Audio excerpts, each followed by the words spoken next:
گزشتہ خطبے میں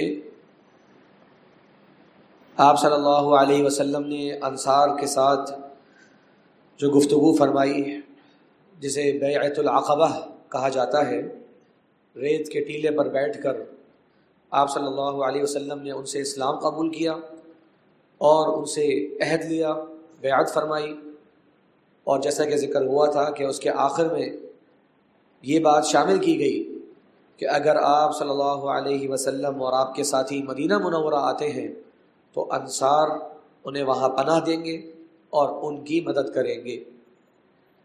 اور یہ بہت بڑی بیعت تھی، بہت بڑا معاہدہ تھا۔ آپ صلی اللہ علیہ وسلم نے اس کا جو دنیاوی عوض ہے، آپ نے فرمایا کہ اس کا بدلہ تو صرف اور صرف اللہ تبارک و تعالیٰ کی جنتیں ہیں، دنیا کے اندر اس کا بدلہ چکانا ممکن نہیں۔ بہرحال آپ صلی اللہ علیہ وسلم نے جب یہ ایک ٹھکانہ دیکھا مسلمانوں کے لیے اور وہاں کے اچھے حالات سنے مدینہ منورہ کے، تو آپ نے اپنے ساتھیوں کو وہاں ہجرت کر لینے کا حکم دے دیا۔ آپ صلی اللہ علیہ وسلم کے ساتھی آپ کے اس حکم کے بعد جماعت در جماعت چپ چپ کر مدینہ منورہ کی طرف روانہ ہونا شروع ہو گئے۔ اور ایک فرق ذہن میں رکھیے گا کہ ہجرت حبشہ وہاں جانا آپشن تھا، لازمی نہیں تھی، البتہ مدینہ منورہ کی طرف ہجرت کرنا یہ تمام کے تمام مسلمانوں پر اس وقت لازم تھا جو اس کی استطاعت رکھتے ہیں۔ جن کے پاس استطاعت نہیں یا کوئی اور عذر ہے، خالی وہ اس سے مستثنیٰ ہیں، اور جنہیں آپ صلی اللہ علیہ وسلم روک دیں۔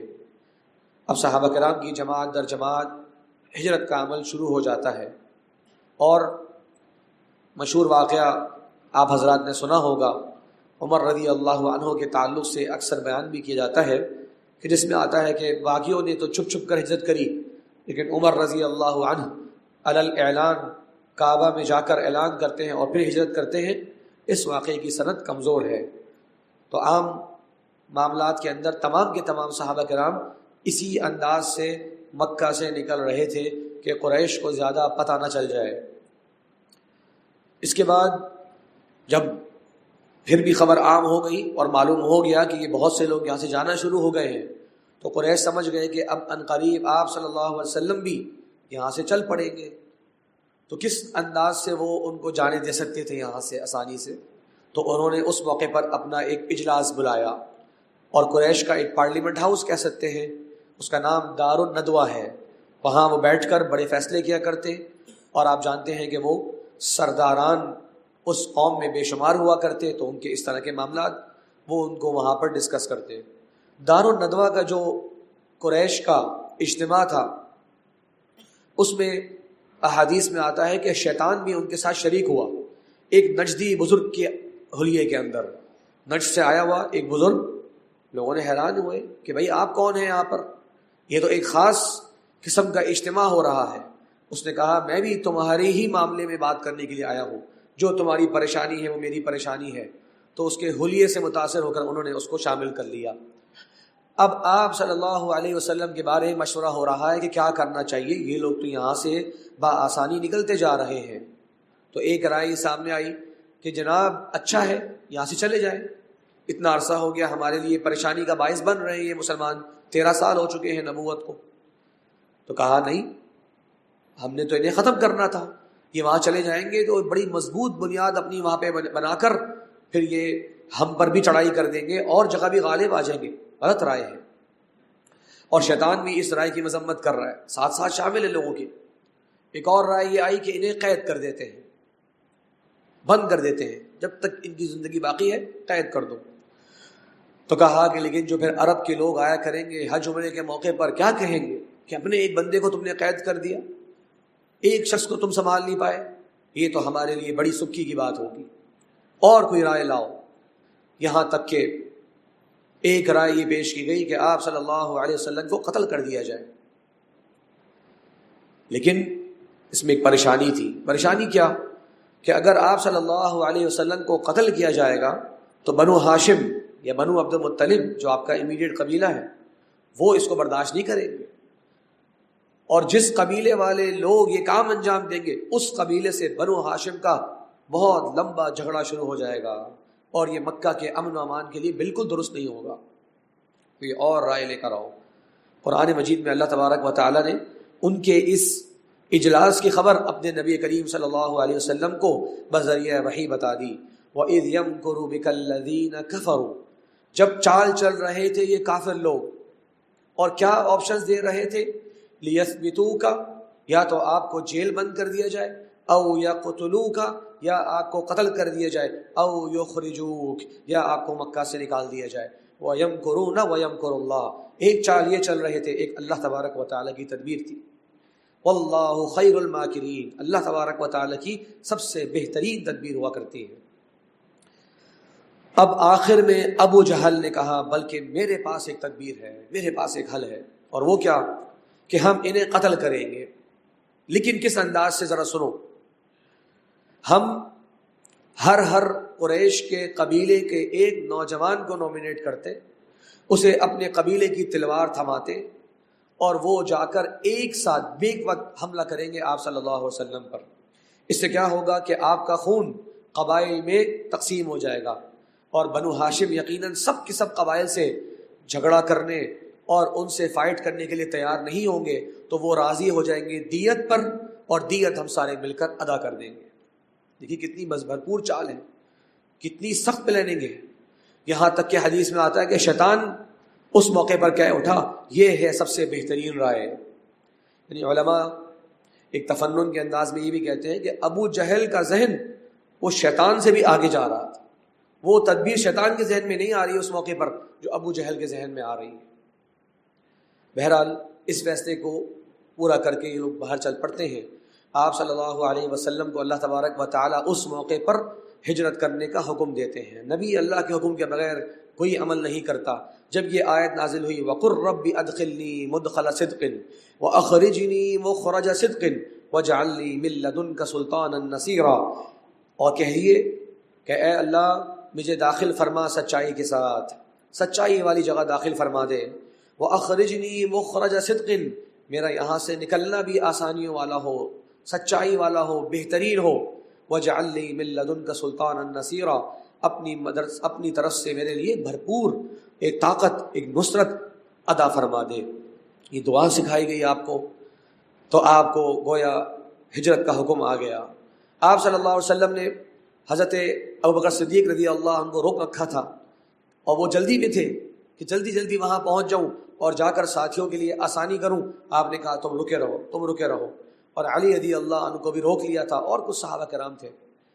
پھر آپ صلی اللہ علیہ وسلم دوپہر کے وقت میں جلدی سے جاتے ہیں حضرت ابو صدیق رضی اللہ عنہ کے پاس۔ لمبا واقعہ ہے، میں ظاہر ہے خطبے میں مختصر اشارے کر رہا ہوتا ہوں۔ ان کا لمبا مکالمہ ہے، یہاں تک کہ سفر کے لیے تیار ہو جاتے ہیں۔ علی رضی اللہ عنہ کو کہتے ہیں کہ تم نے میرے گھر میں رکنا ہے، اور میری یہ چادر ہے اسی کو لیٹ کر تم نے سو جانا ہے۔ یہ بھی تدبیر کا ایک طریقہ ہے۔ آپ صلی اللہ علیہ وسلم دوپہر کے وقت مکہ مکرمہ سے نکل جاتے ہیں۔ یہ قریش کے لوگ سارے کے سارے رات میں جمع ہوتے ہیں اور کہتے ہیں صبح اٹھتے ہی حملہ کریں گے، اور تسلی کر لیتے ہیں کہ انہیں دروازے کی چوکھٹ سے نظر آ رہا ہے کہ ایک شخص لیٹا ہوا ہے، اور یہ آپ صلی اللہ علیہ وسلم ہی ہے۔ اور روایت میں آتا ہے کہ وہ 11 افراد تھے، 11 نوجوان تھے، اور ابو جہل ان کے ساتھ تھا، ان کی رہنمائی کرنے کے لیے، سمجھانے کے لیے۔ جب رات کو انہیں بے چینی ہوئی تو ان کا دل میں خیال آیا کہ چلو چل کر جلدی کرتے ہیں اور پہلے ہی حملہ کر دیتے ہیں۔ تو اندر سے کسی خاتون کی آواز آئی آس پاس سے، تو وہ سمجھے کہ گھر کی خواتین موجود ہیں، تو اس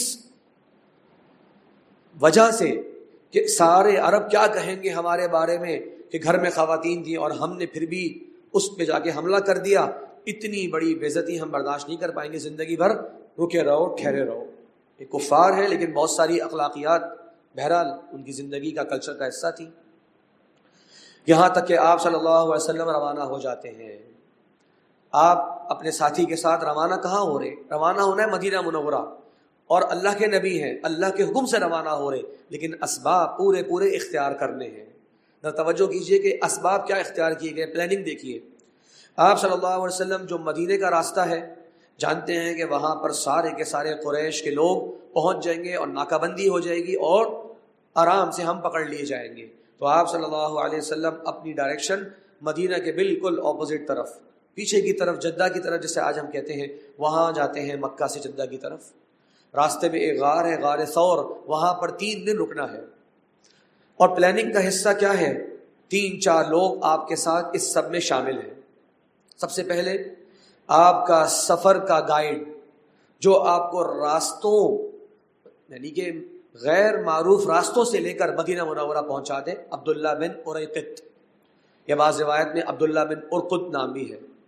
عبداللہ بن اریقط کا کام ہے کہ انہوں نے غیر معروف راستوں سے آپ کو مدینہ منورہ پہنچا دینا ہے. دونوں اونٹنیاں جا کر اس کو دی اور کہا 3 دن بعد غار ثور میں آپ سے ملاقات ہوگی. اور یہاں ایک اور حیرانی کی بات تھی، یہ شخص مسلمان نہیں تھا، لیکن اپنی جو فیلڈ ہے اس کے اندر انتہائی قابل اعتبار اور دیانتدار انسان تھا. آپ صلی اللہ علیہ وسلم نے اس موقع پر اس پر اعتماد کیا. اس کے بعد دوسرا شخص، وہ آپ کے بیٹے ہیں ابوبکر صدیق رضی اللہ کے بیٹے عبداللہ بن ابی بکر. ان کی ڈیوٹی کیا لگائی کہ 3 دن تم نے رات کے وقت میں غار میں آنا ہے اور مکہ کی جو معاملات چل رہے ہیں، جو خبر نامہ ہے، وہ ہمیں پہنچانا ہے. اس کے بعد ابوبکر صدیق رضی اللہ کی بیٹی اسما، حضرت عائشہ رضی اللہ عنہ کی بڑی بہن، ان کی ڈیوٹی کہ وہ رات کے وقت میں آئیں گی، کسی وقت دن میں آئیں گی اور کھانا پہنچائیں گی. کھانا عبداللہ بھی لے کر آ سکتے تھے، لیکن وہ خاتون جب جائے گی ایک عفت کے مزاج میں، تو نوٹس میں نہیں آئے گا کہ وہ کیا لے کر جا رہی ہے، کیا لے کر نہیں جا رہی. عبداللہ بن بکر کے ہاتھ میں کچھ ہوگا تو یہ چیز نوٹ کر لی جائے گی، خاص کر ایمرجنسی لگ چکی ہے مکہ مکرمہ میں. یہ سب تدبیر کا حصہ ہے. اور ایک اور شخصیت عامر بن فہیرہ، یہ کون ہے؟ ابو بکر صدیق رضی اللہ عنہ کے غلام، جو مکہ والوں کی بکریاں چرایا کرتے. ان کی ڈیوٹی کیا لگی کہ بکریوں کے ریوڑ کو تم نے مکہ سے لے کر نکلنا ہے اور غار ثور کے آس پاس آ جانا ہے. 2 کام کرنے ہیں. بکریوں کا دودھ آپ صلی اللہ علیہ وسلم اور ابو بکر صدیق رضی اللہ عنہ کو پینے کو مل جائے گا، اور یہ جو اسما اور عبداللہ آئے ہیں، ان کے پیروں کے نشان یہ بکریوں کے نشانات سے مٹ جائیں. ذرا سوچئے کیا عمدہ پلاننگ ہے، کیا بہترین تدبیر ہے. اور یہاں ہمارے اور آپ کی ایک سوچنے کی بات ہے. جیسے میں نے اشارہ کیا، اللہ کے نبی ہیں، اللہ کے حکم سے ہجرت کر رہے ہیں، اسلام کی ریاست کی بنیاد قائم کرنے کے لیے جا رہے ہیں. ایسا نہیں ہوا کہ آپ سب کے سامنے جا رہے ہیں اور دائیں بائیں دشمن جو آنے کی کوشش کر رہا ہے وہ ادھر ادھر گرتا چلا جا رہا ہے، کیونکہ اللہ کی مدد ساتھ ہے. اللہ کی مدد اسباب سے جڑی ہے. ہمارے معاملات یہی کہ ہم لوگ غیبی امداد کا انتظار کر رہے ہوتے ہیں، اسباب جو میرے اور آپ کے ذمے ہیں انہیں اختیار کرنے کی طرف دھیان نہیں ہوتا. سوال بھی کر رہے ہوتے ہیں کہ کیوں ایسے حالات ہو رہے ہیں، کیوں یہ سب ہمارے ساتھ ہو رہا ہے. اللہ کے نبی صلی اللہ علیہ وسلم بھرپور اسباب اختیار کرائیں، جبکہ آپ اللہ کے نبی ہیں. اور ہم اور آپ دین سے اتنے دور ہو جانے کے بعد امید کر بیٹھے کہ بغیر صحیح تدبیر کے، بغیر صحیح اسباب اختیار کیے اسلام کو ایسے ہی غلبہ حاصل ہو جائے گا دنیا کے اندر. ایسا ہے نہیں. دنیا کی امتحان گاہ کا یہ مقصد نہیں ہے. بہرحال ایسے ہی ہوا. عبداللہ بن ابی بکر رات کے وقت آیا کرتے، خبریں پہنچاتے. اسما کھانا لے کر آتی، عامر بن فہیرہ بکریوں کو لے کر آتے. 3 دن مکمل ہوئے. آپ صلی اللہ علیہ وسلم آخری دن، اور بتانا میں بھول گیا، اس طرف کیا ہو رہا ہے مکہ کے اندر، قریش نے اعلان کر دیا. ابو جہل نے دیکھا کہ جب دھوکہ ہو گیا اور آپ کے بستر پر علی رضی اللہ عنہ موجود ہیں، اور یہ ان کی بہادری اور شجاعت کہ کسی وقت بھی حملہ ہو سکتا تھا، لیکن انہوں نے آپ صلی اللہ علیہ وسلم کے لیے اپنی جان قربان کرنا اس کے لیے تیار تھے. ابو جہل نے کہا کہاں ہے وہ؟ کہا معلوم نہیں. اس نے ان کو تکلیف پہنچائی، بہت باتیں ہوئیں، یہاں تک کہ انہوں نے آگے اعلان کر دیا کہ جو آپ صلی اللہ علیہ وسلم ان کے ساتھی کو لے کر آئے گا اسے 100 اونٹ کا انعام ملے گا. اور سارے مکہ کے جوان جو ہیں وہ گھوڑوں پہ سوار ہو کر آپ صلی اللہ علیہ وسلم تلاش کرنے نکل پڑے. تلاش کر رہے، تلاش جاری ہے. آخری دن ابو جہل اور اس کے ساتھ کچھ لوگ، یہ لوگ غار ثور تک بھی پہنچ گئے. آخری دن ابو بکر صدیق رضی اللہ عنہ، آپ صلی اللہ علیہ وسلم غار میں ایک نچلی جگہ موجود ہے اور یہ غار کے اوپر کھڑے ہو کر دائیں بائیں دیکھ رہے ہیں. ابو بکر صدیق رضی اللہ عنہ اتنے فکر مند ہیں، کہتے ہیں یا رسول اللہ، اگر ان میں سے کوئی شخص اپنے پیروں کی جگہ پر دیکھ لے گا تو اس کی نظر ہم پر پڑ جائے گی. یعنی وہ نیچے غار تھا. اللہ کے نبی صلی اللہ علیہ وسلم نے جب پورے اسباب اختیار فرما لیے تو اللہ پر توکل اور اعتماد دیکھیے. کہتے ہیں یا ابا بکر ما ظنک باثنین اللہ ثالثہما. اے ابو بکر، تمہارا کیا خیال ہے ان 2 کے بارے میں جن کا تیسرا اللہ تبارک و تعالی ہو؟ کیا ہو سکتا ہے ان کو؟ کیا ایمان ہے، کیا اللہ پہ توکل ہے؟ کیونکہ جتنی بہترین تدبیر آپ اختیار کر سکتے تھے وہ کر چکے تھے. اب صرف اور صرف اللہ تبارک و تعالیٰ پر بہترین گمان، حسن ظن یہ رکھنے کا وقت تھا. وہی آپ صلی اللہ علیہ وسلم نے اس موقع پر الفاظ کہے. اور یہ آپ جانتے ہیں قرآن مجید کی آیت اذ یقول لصاحبہ لا تحزن ان اللہ معنا فانزل اللہ سکینتہ علیہ وایدہ بجنود لم تروها. اللہ نے اپنے نبی صلی اللہ علیہ وسلم پر سکون نازل کر دیا اس موقع پر، اور ایک ایسے لشکر کے ساتھ اللہ تبارک و تعالیٰ نے نبی کی تائید کی جو تمہیں نظر بھی نہیں آ رہا تھا. یہاں پر آپ حضرات نے مشہور واقعہ سن رکھا ہوگا کہ وہاں پر غار میں ایک مکڑی کا جالا بن گیا. یہ بعض روایت میں آتا ہے کہ وہاں پر جنگلی کبوتری نے انڈے دے دیے، تو یہ لوگ وہاں پر آئے تو کہا گویا کہ یہاں پر تو یقیناً نہیں ہے کیونکہ یہ جگہ تو بند ہے، یہاں تو کوئی نہیں گیا. بہرحال سند کے اعتبار سے یہ روایت مسند احمد میں ہے لیکن کمزور ہے. اور بعض علماء کرام کہتے ہیں کہ جو قرآن کی جو آیت ہے کہ اللہ نے نبی کی تائید کی اس لشکر کے ذریعے جو تمہیں نظر نہیں آ رہا تھا، بظاہر یہ روایت تو اس کے بھی مخالف معلوم ہوتی ہے. کیونکہ مکڑی کا جال نظر آ گیا، وہ کبوتریاں نظر آ گئی، تو یہ وہ کیسا لشکر ہوا جو نظر نہیں آ رہا تھا. بہرحال اس کی بحث ہے، چونکہ روایت میں نے کہا مستند نہیں ہے لیکن مشہور بہت ہے. اللہ تبارک و تعالیٰ نے نبی کریم صلی اللہ علیہ وسلم موقع پر حفاظت فرمائی اور آپ اپنے وقت پر وہاں سے چل پڑے. ابھی چل کہاں رہے ہیں؟ جدہ کی طرف چل رہے ہیں. سمندر سے قریب ہو کر آپ مدینہ منورہ کی طرف جائیں گے. اس دوران کیا ہوتا ہے، ایک شخص جس کا نام ہے سراقہ بن مالک بن جعشم، یہ بھی ان لوگوں میں سے تھا جو 100 اونٹ کی تلاش میں اور 100 اونٹ کے اتنے بڑے انعام کے لیے کوششیں کر رہے تھے. اپنے کسی رشتہ دار سے ملنے کے لیے گیا، غار ثور کے آس پاس اس کا گھر تھا. تو اس کے رشتہ دار نے کہا کہ میں نے صبح کے وقت میں کچھ لوگوں کو، سواریوں کو سمندر کی طرف جاتے ہوئے دیکھا. اب سراقہ بن مالک کے ذہن میں فوراً سے آیا کہ یہ آپ صلی اللہ علیہ وسلم اور آپ کے ساتھی ہیں. لیکن اس نے کہا کہ نہیں یہ تو فلاں لوگ ہوں گے، تاکہ وہ یہ بات کسی اور سے نہ کہہ دے اور بہت سارے لوگ نہ پہنچ جائیں ان کو پکڑنے کے لیے. اور فوراً سے اپنے گھر پہ گیا، اپنا گھوڑا تیار کیا اور آپ صلی اللہ علیہ وسلم اور آپ کے ساتھیوں کے پیچھے دوڑ پڑا. آپ صلی اللہ علیہ وسلم سمندر کے قریب پہنچتے ہیں کہ یہ پیچھے سے وہاں پہنچ گیا اور گھوڑے پر سوار ہے. قریب پہنچ کر اس کا گھوڑا لڑکھڑاتا ہے اور گر جاتا ہے، اور یہ بھی اپنی سواری سے گر پڑتا ہے. حیران ہوتا ہے کیسے یہ معاملہ ہوا، کیسے میں گرا گھوڑے سے. تو اس کے پاس اس کے بہت سارے تیر تھے جو تیر کمان میں ہوا کرتے ہیں، اور یہ جاہلیت کی ایک عادت تھی، وہ لوگ تیروں کے ذریعے اپنے مستقبل کے فیصلوں کو صحیح یا غلط کے فیصلے کروایا کرتے. جیسے کئی بار آپ نے سنا ہوتا ہے جناب کالی پلی آگے سے گزر گئی، آج کچھ برا ہونے والا ہے. تو یہ جاہلیت کی باتوں میں سے ہے. اسی طریقے سے وہ کئی پرندہ اڑاتے ہیں، اگر وہ الٹی طرف گیا آج برا دن ہوگا، سیدھی طرف گیا چلے جناب آج اچھائی ہوگی. تو اس طرح کا ان کے بعد 2 طرح کے تیر ہوا کرتے. تو اس نے ایک کا نام رکھ دیا، آپ کہہ لیں کہ یس، اور ایک کا نام رکھ دیا کہ نو. یعنی کہ ایک کا نام ہے آگے بڑھو، ایک کا نام ہے پیچھے ہو جاؤ.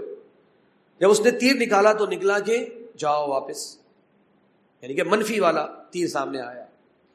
لیکن انعام اتنا بڑا تھا تو اس موقع پر یہ کچے عقائد جو ہیں وہ قائم بھی نہیں رہتے. اس نے کہا اس تیر کو رکھو، ایک اور کوشش کرتا ہوں. 100 اونٹ کون چھوڑے گا.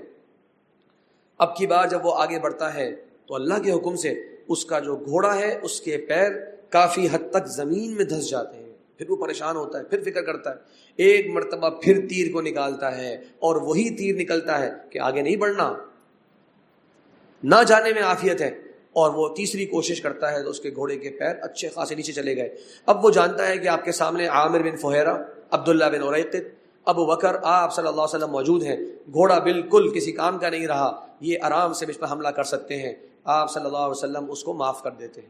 آپ سے معافی کا سوال کرتا ہے، آپ معاف کرتے ہیں. کہتا ہے کہ میں آپ کی کوئی مدد کروں. آپ نے کہا ہمیں تمہاری مدد کی کوئی ضرورت نہیں، بس لوگوں سے کہنا مت یہ بات، ایسا نہ ہو کہ بار بار سفر میں رکاوٹیں بنتی رہیں.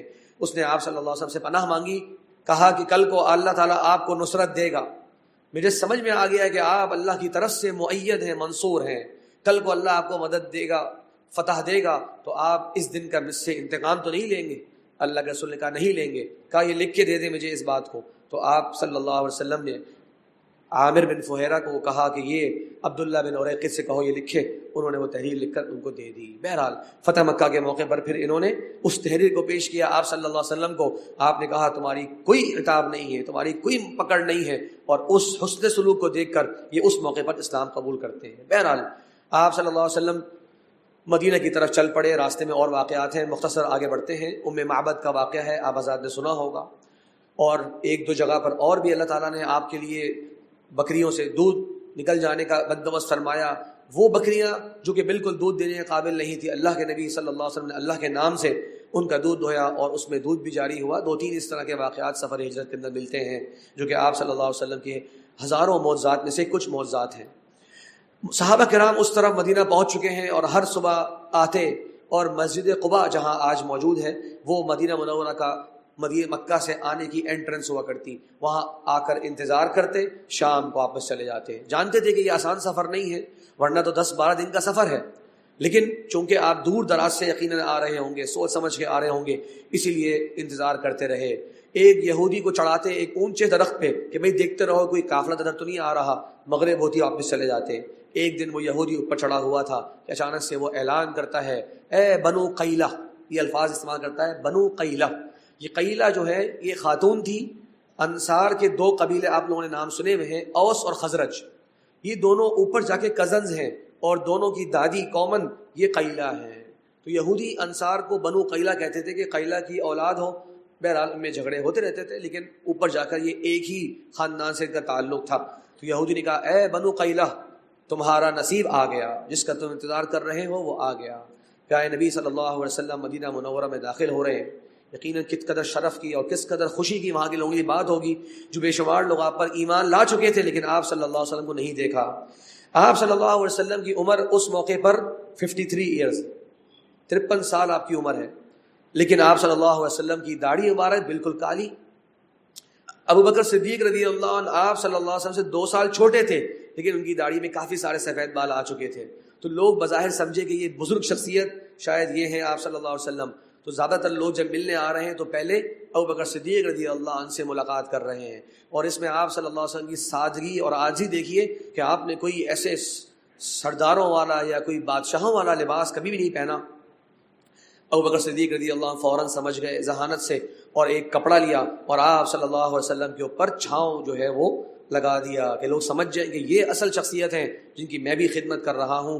پھر لوگ آپ صلی اللہ علیہ وسلم سے ملتے، آپ کا استقبال کرتے، مختلف قبائل آپ سے آ کے وہاں ملاقات کرتے۔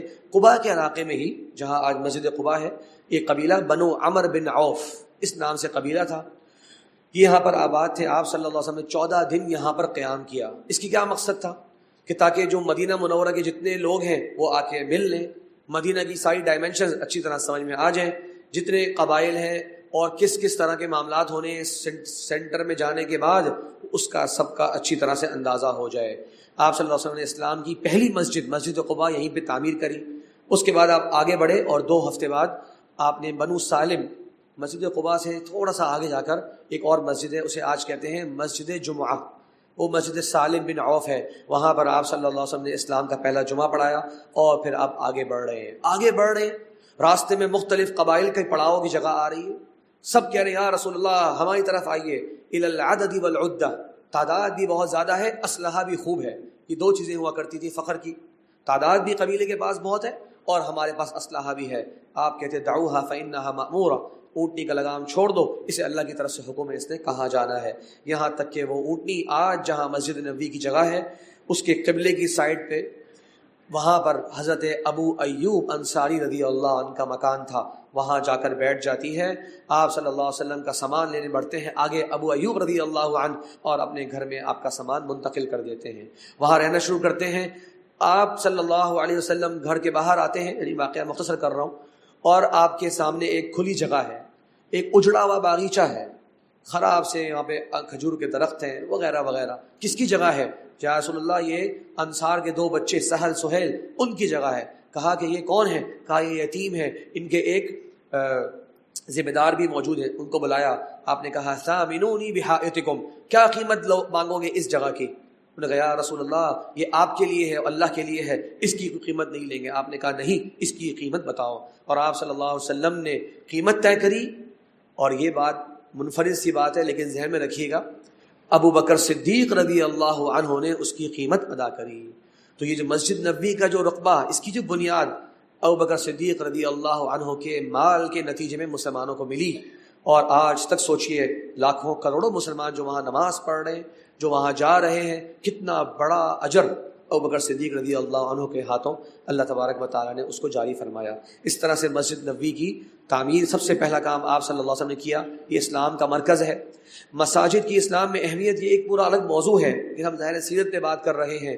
تو آپ صلی اللہ علیہ وسلم کے زمانے میں مسجد کمیونٹی سینٹر ہے. تمام کے تمام سفیر وہاں ملاقات کرنے آ رہے ہیں، جو لشکر روانہ کر رہے ہیں وہاں سے روانہ ہو رہے ہیں، لشکر کی پلاننگ وہاں پر ہو رہی ہے، زکوٰۃ جمع کرنے کے لیے ٹیمز یہاں سے جا رہی ہیں، کلیکشن یہاں جمع ہو رہی ہے. اس کے علاوہ جتنے بھی مسلمانوں کے اہم معاملات ہیں وہ یہاں ہو رہے ہیں. جس کے پاس گھر نہیں اس زمانے میں وہ مسجد میں آ کر قیام کر رہا ہے. اصحاب صفہ جو دور دراز سے علم حاصل کرنے کے لیے آتے ہیں، ان کا قیام کی جگہ مسجد ہوتی. حتیٰ کہ مسلمانوں کو کسی کو قیدی بنانا ہوتا تو آپ نے سنا ہوا ہے ثمامہ بن اثال الحنفی رضی اللہ عنہ کا واقعہ، کہ قیدی بنا کر بھی مسجد کے ہی ایک ستون سے ان کو باندھا گیا. سوچئے مسجد کا کتنا بڑا کردار تھا. تو مسلمانوں کا وہ اوڑھنا بچھونا اور ہر وقت آنے کی اور بیٹھنے کی اور جمع ہونے کی وہ جگہ ہوا کرتی تھی. آپ صلی اللہ علیہ وسلم نے مسجد نبی کی بنیاد رکھی، اپنے ساتھیوں کے ساتھ خود شریک ہو رہے ہیں. اشارہ کرتے کافی تھا. اور مسجد کوئی اس طرح کی شایان شان مسجدیں نہیں بنا کرتی تھی، سادی سی مسجدیں ہوا کرتی تھی. آپ صلی اللہ علیہ وسلم اپنے ساتھیوں کے ساتھ شریک ہیں، ان کا حوصلہ بندھا رہے ہیں. اس انداز سے پہلی مسجد اسلام کی اس کی بنیاد رکھ دی گئی. اور دو کام اور ہوئے تھے مدینہ منورہ آنے کے بعد. آپ لوگ جانتے ہیں، ایک نظام مؤاخات انصار اور مہاجرین کے درمیان بھائی بندی، اور دوسرا میثاق مدینہ، مدینہ کا چارٹر. کس بنیاد پر اس ریاست کی بیس بنائی گئی؟ کیا وہ ڈاکومنٹ تھا؟ اس کے اندر تقریباً 60-70 پورے اس کے آرٹیکلز ہیں، جس کی بنیاد پر مدینہ منورہ کی ریاست کا آغاز ہوا. تمام کے تمام اسٹیک ہولڈرز کو بلا کر آپ نے اس پر سائن کروایا. اللہ لمبا ایک موضوع ہے، تو انشاءاللہ اللہ نے موقع دیا، آئندہ جب اس پہ خطبہ ہوا تو انشاءاللہ یہاں سے بات کو شروع کریں گے. اللہ سے دعا ہے کہ اللہ تبارک و تعالی ہمارے پیارے نبی صلی اللہ علیہ وسلم کی سیرت، جس کو ہم مختصراً یہاں ذکر کر رہے ہیں، جو کہ حقیقی زندگی ہے اور سچے واقعات مشتمل مستند سیرت ہے، ہمیں اس کو اپنانے، اس پر عمل کرنے، اسے اپنی زندگیوں میں نافذ کرنے کی توفیق عطا فرمائے. وآخر دعوانا ان الحمد للہ رب العالمین.